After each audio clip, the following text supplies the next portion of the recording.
Hutan Bali Barat terluka. DPRD Jembrana turun tangan usai dugaan pembabatan masif viral. Luka besar diduga menganga di jantung hutan Bali Barat. Kawasan yang selama ini menjadi paru-paru Pulau Bali itu kini disorot tajam setelah citra Google Maps yang viral di media sosial memperlihatkan bentangan lahan terbuka luas menyerupai landasan udara. Merespons kegelisahan publik, anggota DPRD Jembrana turun langsung melakukan sidak ke kawasan Taman Nasional Bali Barat, Kelurahan Gilimanuk pada Rabu 17 Desember 2025 siang hingga sore. Pemandangan di lapangan mengundang keprihatinan mendalam.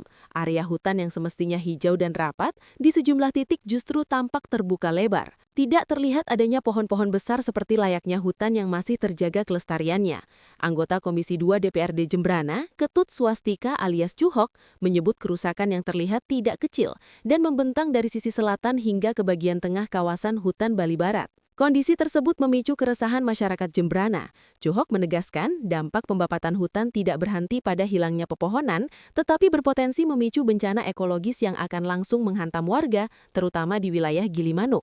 Meski kawasan TNBB berada di bawah kewenangan pemerintah pusat dan provinsi, DPRD Jembrana mendesak agar tidak ada pembiaran.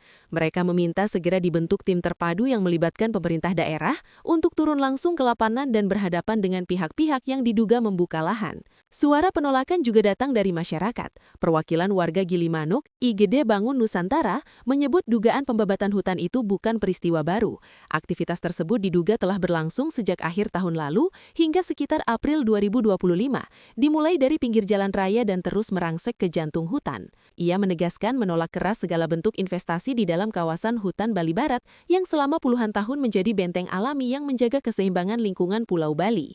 Masyarakat berharap pemerintah tidak menunggu datangnya bencana sebagai penanda kegagalan pengawasan.